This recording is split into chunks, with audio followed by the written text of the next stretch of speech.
है तो अर्ज कर रहा था कि जिन लोगों ने मुसीबतों में शिकवे किए होंगे, मुसीबतें वाहवेला किया होगा, गुस्सा किया होगा, शिकायतें की होगी, मुसीबत में बस इतना है, तकलीफ आ जाए तो चुपके चुपके बेसाख्ता अगर आंसू निकल जाए बस काफी है। चिल्लाना नहीं, वावेला नहीं करना, आए नहीं करना, बैन नहीं करना, नोहा नहीं करना, कपड़े नहीं फाड़ना, बाल नहीं नोचना, कोई मुसीबत हो, बीमारी हो, ये हो वो। मेरे लूम के सेठ लोग तो मेरे गुंबदो मीनार के शहर में रहते हैं, जिससे भी मुलाकात हुई 95% लोग हमेशा परेशान ही रहते हैं। अल्लाह के बंदो कभी तो शुक्र कर लिया करो। जल्दी से मैं उनकी जबान से अल्हम्दुलिल्लाह नहीं सुनता। अभी मार्केट ऐसा है, फिर बालोतरा बंद हो गया है, वो पाली में ये हो रहा है, बारिश ऐसी हो गई है, वो मार्केट बंद हो गई है, मारवाड़ी पैसा लेके भाग गया। अरे अल्लाह के बंदो क्यों किसी को सुनाते? जितना इसको सुना रहे उतना मुसल्ले पे बैठ के उसको सुना। मसला जहां हल होना है सुनाना भी वहीं चाहिए। बाकी रहे ये वो तो फिर अल्हम्दुलिल्लाह कह के आगे बढ़ो। अच्छा, एक बात मैं और भी देख रहा हूं कि जब किसी से पूछा जाता है तो लोग कहते हैं अल्हम्दुलिल्लाह अला कुल्ली हाल, बल्कि हमारे सूफिया ने फरमाया बेहतर यह है जब खुशी में रहो तो अल्हम्दुलिल्लाह रब्बिल आलमीन कहा करो, जब खुश रहो तो अल्हम्दुलिल्लाह रब्बिल आलमीन, और जब कोई तकलीफ में रहो तो फिर कहा करो अल्हम्दुलिल्लाह अला कुल्ली हाल।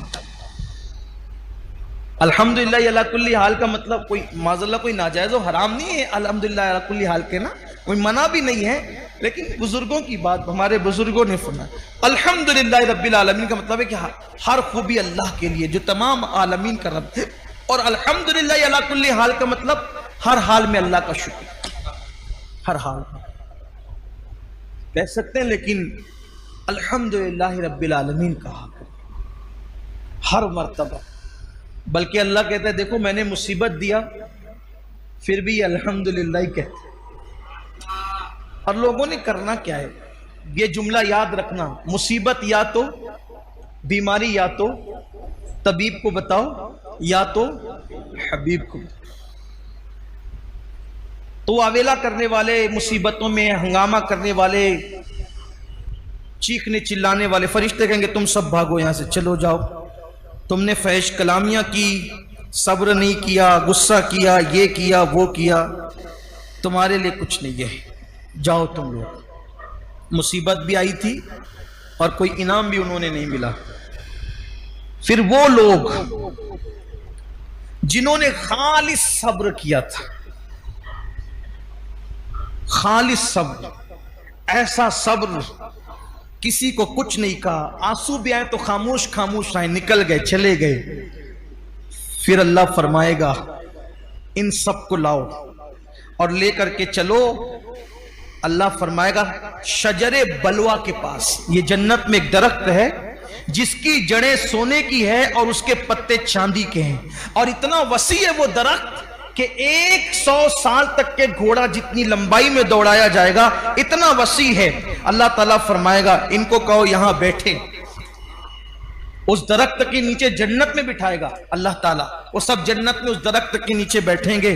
फिर अल्लाह तबारक व ताला अपने हुस्न से नकाब हटाएगा जैसा कि उसकी शान है, और अल्लाह फरमाएगा अब मेरा दीदार करो, और मेरा दीदार करो इसलिए कि दोस्त तो दोस्त ही से गुफ्तगू करता है, यार यार ही से बातें करता है, अब मुझसे बातें करो और मैं तुमसे बातें करूंगा। फिर अल्लाह तबारक व ताला अब उनसे गुफ्तगू फरमाएगा, कलाम फरमाएगा जैसा कि उसकी शान है। अल्लाह फरमाएगा ऐ मेरे साबिर बंदे और बंदियों, जब मैंने तुम पर आजमाइश डाला था तो तुम मेरे नजदीक जलील न थे, तुम मेरे नजदीक रुस्वा न थे, बल्कि मैंने तुम पर मुसीबत इसलिए डाली थी, तुम तो इज्जत वाले थे, लेकिन मैं तुम पर मुसीबत और आजमाइश इसलिए डालता था ताकि मैं तुम पर मुसीबत और आजमाइश डाल करके तुम्हारे गुनाहों को खत्म कर दूं, और उस मुसीबत की बरकत से तुम्हारे गुनाहों को मिटा दूं, तुम्हारे गुनाहों को खत्म कर दूं। लेकिन ऐ मेरे बंदो, तुमने वो सारी मुश्किलें, सारी मुसीबतें मेरी मोहब्बत में झेली, आज मैं तुमको बेहिसाब अजर अता करूंगा, बेहिसाब सवाब अता करूंगा। और फिर उसके बाद अल्लाह तबारक व तआला फरमाएगा, ऐ नाबीना लोगो, ऐ कोड़ वाले, ऐ जुजाम वाले, आओ। और अल्लाह तबारक व तआला उनसे फरमाएगा, अल्लाह अकबर, कि जिसको एक बीमारी थी उसको एक झंडा दो, जिसको 2 मुसीबत थी उसको 2 झंडे दो, जिसको 3 मुसीबत थी उसको 3 झंडे दो। तो जिसकी मुसीबत जितनी होगी उसको उतने झंडे दिए जाएंगे।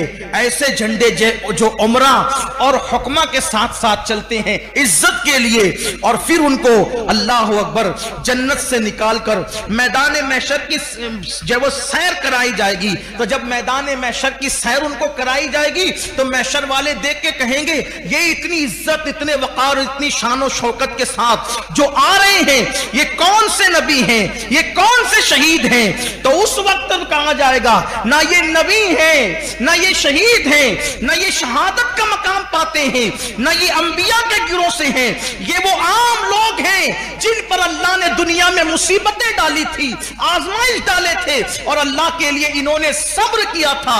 अल्लाह ने इनको आज ये मकाम अता फरमाया, और आज अल्लाह तबारक व तआला ने उनको ये अजमतें अता की। उस वक्त लोग तमन्ना करेंगे, काश हम पर भी कोई मुसीबत आती, और हत्ता कि ऐसी मुसीबत आती कि अल्लाह अकबर हमें कैंचियों से काट दिया जाता। और फिर उसके बाद फिर ये होगा, अल्लाह फरमाएगा, ले जाओ इनको जन्नत के दरवाजे पे ले जाओ। वो जन्नत का दरवाजा खटखटाएंगे, मालिके खाजिने जन्नत हजरत रिजवान कहेंगे, कौन हो तुम लोग? तो दूसरे फरिश्ते कहेंगे, ये वो लोग हैं जिन पे अल्लाह ने मुसीबत और आजमाइश और तकलीफें डाली थी, अब इनको जन्नत में दाखिल किया जाए। तो वो कहेंगे कि अभी तो पूरे लोग कब्र से उठे भी नहीं। ये दूसरी रिवायत पढ़ रहा हूं, अभी पूरे लोग कब्र से उठे नहीं, अभी मीजान नहीं रखा गया, आमाल नहीं तोले गए, अभी सब लोग कब्र से बाहर नहीं आए, अभी मैदान महशर गोया के पूरी तरह से सजा नहीं, और तुम ये कहते हो कि इन्हें जन्नत में दाखिल करो। तो कहेंगे, ये अल्लाह का हुक्म है। अल्लाह ताला ने ऐलान किया है कि जिन पे अल्लाह ने आजमाइश, मुसीबत और तकलीफ दुनिया में डाली थी और उन्होंने सब्र किया था, अल्लाह ताला उनका नामे अमाल खोलेगा ही नहीं, उनका नामे अमाल मीजान पे रखा ही नहीं जाएगा, उनसे कुछ हिसाब ही नहीं होगा, उनसे कुछ पूछा ही नहीं जाएगा, उनसे कुछ नहीं कहा जाएगा, और वो सीधा जन्नत में दाखिल होंगे। इनके लिए जन्नत के दरवाजे खोल दिए जाएं ताकि ये सुकून और चैन के साथ अपने अपने महल्लात के अंदर, जन्नती घरों के अंदर बैठें। और फिर मेरे आका अलैहिस्सलाम फरमाते हैं, वो लोग 500 साल पहले सब जन्नत में चले जाएंगे, हत्ता के लोगों का इधर हिसाब व किताब हो रहा होगा, और वो जन्नत में बैठे बैठे वो सब मुशाहिदा कर रहे होंगे हिसाब व किताब का। तो उस वक्त सहाबे किराम रिदवानुल्लाहि ताला अलैहिम अजमईन ने अर्ज किया कि या रसूल अल्लाह, कौन सी चीज मीजान पर सबसे ज्यादा भारी होगी? या रसूल अल्लाह, कौन सी चीज मीजान पर सबसे ज्यादा भारी होगी? तो मेरे आका सल्लल्लाहु अलैहि वसल्लम ने फरमाया कि सबसे ज्यादा अगर कोई चीज मीजान पे भारी होगी तो वो आजमाइशों पे सब्र करना भारी होगी। और जो दुनिया में जितना सब्र करेगा, अल्लाह उसके लिए पुलसरात को उतना चौड़ा फरमा देगा। इसलिए अपनी जिंदगी के अंदर सब्र को, मुसीबतों और अल्लाह से दुआ करो कि मुसीबत ना आए, और मुसीबत आए तो सब्र, बीमारी आए, पैसे की किल्लत हो, अल्लाह ना करे औलाद ना हो, औलाद हो तो नाफरमान हो, अगर सब्र करो, किसी से शिकायत ना करो। आखिरी में अर्ज करना चाहता हूं, अगर कोई मुसीबत आती है तो मुसीबत अल्लाह के करीब करने के लिए, अगर हम मुसलमान हैं, मोमिन हैं, अल्लाह के पसंदीदा बंदे हैं, तो मुसीबत अल्लाह से करीब करने के लिए। जैसे लोहे के अंदर, लोहे को जब भट्टी के अंदर डाल दिया जाता है तो भट्टी से निकलने के बाद लोहा कैसे चमकने लगता है, ऐसे मोमिन आजमाइश और मुसीबत की भट्टी में डाला जाता है, चमकने लगता है। अल्लाह का जो जितना करीबी होगा वो उतना आजमाइश में गिरफ्तार होता रहेगा। जब आजमाइश में आ जाओ तो अल्लाह से दुआ करो कि अल्लाह हमें सब्र दे।